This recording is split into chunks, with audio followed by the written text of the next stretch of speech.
cuánto debería estar el dólar a vos?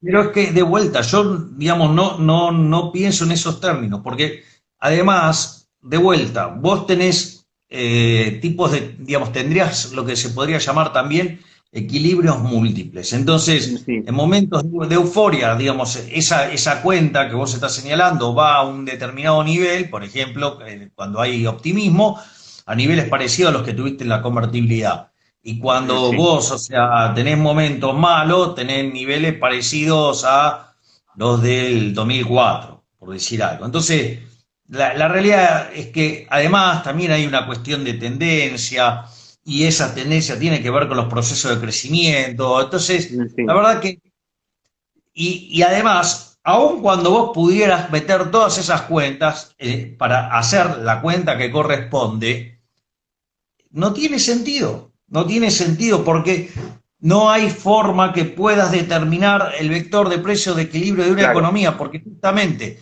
están estos dos problemas estáticos que te mencioné recién, pero hay otro problema que es más grave, que es un problema dinámico, es que el mercado es un proceso de descubrimiento, entonces en realidad el empresario se enfrenta a una situación y el sistema de precios se va acomodando a eso, ¿sí? no, obvio. Entonces, es Sí, algo que vos estás tomando decisiones en este momento con información que se está creando.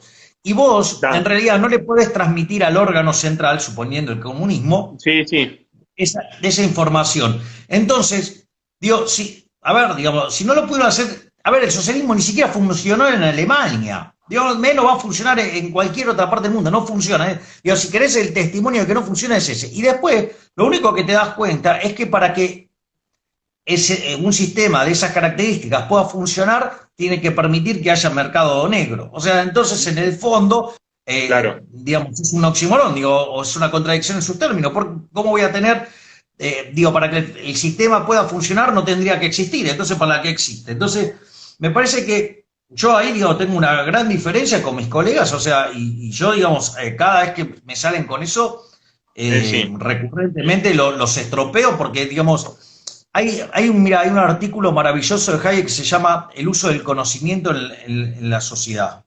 Digo, sí, bueno, que explica cómo funciona el sistema de precios. Digo, o sea, si vos entonces lees ese artículo, bueno, entonces te das cuenta que muchas de las cosas que hacemos los economistas no tienen sentido. Porque una cosa es que vos utilices la matemática para entender un proceso, para entender las sí, lógicas de ese proceso, y otra cosa es que vos creas en eso como para hacer determinadas ¿cómo es? Proyecciones. Eso no tiene sentido. O sea, entonces, claro. es como, por ejemplo, no sé, los modelos de ciclo real. Me parecen fabulosos para calibrar y hacer simulaciones, pero una simulación no es una proyección. Ujú. Una simulación es mostrarte cómo comporta el sistema ante cambios de parámetros, pero, digamos, pero eso no quiere decir que vos, porque la proyección además implica órdenes de magnitudes y no los podés saber. ¿Por qué? Porque no Obvio. sabés cómo va a actuar el ser humano. Sí. Sí, no, totalmente. Canje de deuda, preguntan. Es una buena noticia, obviamente, para la economía que se haya cerrado el tema de la deuda. Es una buena noticia salir del default, porque Argentina estaba en default. Claro. Ahora, esa fracción de la deuda, o sea, esos 68 mil millones de dólares, solamente representan el 21% de la deuda total de Argentina, que son 323 mil millones de dólares. Es más, solamente representa el 35% de la deuda que hay que renegociar, ¿no? Porque ahora tenés que ir a negociar los Con el multilaterales, que FMI. son. Claro, sí. Y los otros no multilaterales, en total son 70 mil millones de dólares. O sea, el fondo son 44, pero el resto, digamos, te termina llevando a 70 mil. Y después tenés que arreglar la deuda local, tanto en pesos como en dólares, y tenés 55 mil millones de dólares más. O sea, la cuenta, digo, si no me equivoco, son cerca de 193, 195 mil millones de dólares el Sí, total. Ponele que sean, no sé, digamos, 193 mil millones, creo que es. Entonces, en ese contexto, vos lo que tenés es que solamente una parte y que en realidad, digamos, haber hecho el acuerdo con la deuda es condición necesaria y no suficiente. Y la obvio. verdad es que lo que dijo el ministro Guzmán es muy peligroso, por decirlo de alguna Sí, manera, que en rigor mintió en la conferencia de prensa. O sea, cuando él dice, bueno, Argentina está en un sendero sustentable, miente. Uno, porque no arregló toda la deuda. Claro, sí, sí. Segundo, segundo, porque vos para pagar la deuda vas a necesitar por lo menos 2 puntos del PBI, de superávit primario, Sí, y vas a estar entre 8 y 10 puntos de déficit primario en términos de PBI. O sea que tenés que hacer un ajuste de 10, 12 puntos del PBI. Y lo primero que dice el inmoral de Guzmán es que esto, digamos, o sea, la buena noticia es que ahora van a tener más plata para gastar, lo cual es una estupidez. Digo, si vos ya tenías resultado primario negativo. obvio, y Entonces, seguís teniéndolo, sí. claro, y además, o sea, me parece, digamos, perverso la doble vara de Guzmán también, criticando al macrismo por el endeudamiento, y habría que explicarle que el endeudamiento, se supone que él lo sabe, sale de tener déficit fiscal. Obvio. Y la realidad es que el macrismo generó todo ese endeudamiento porque tuvo miedo de avanzar en un ajuste fiscal. Y justamente, si hay algo que la facción política que él representa ha hecho, siempre fue despotricar contra un ajuste fiscal. Sí, sí. Entonces, digo, por lo tanto, digamos, o es perverso o es un pelotudo, pero digamos, o sea, algo anda mal.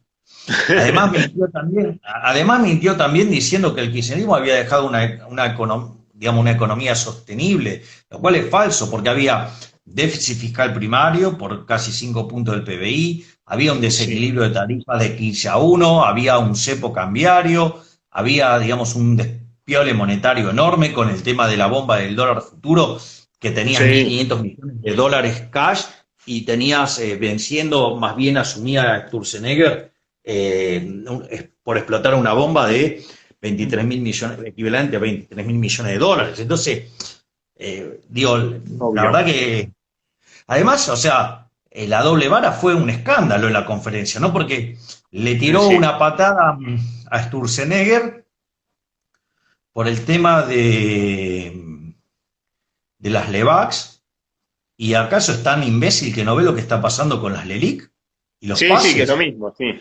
Obvio. Claro, digamos, hoy vos tenés del ELIX y pases más que base monetaria. Sí. Entonces, la verdad es que, no sé, me parece, Hay, hay algunos que dicen como que la solución sería dolarizar la economía directamente.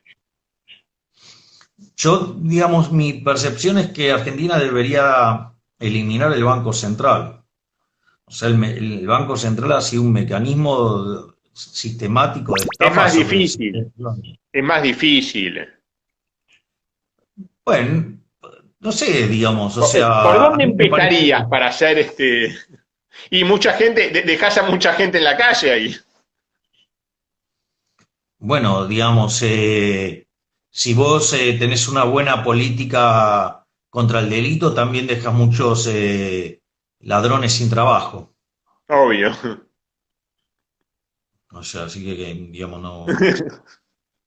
Con lo cual, Sí.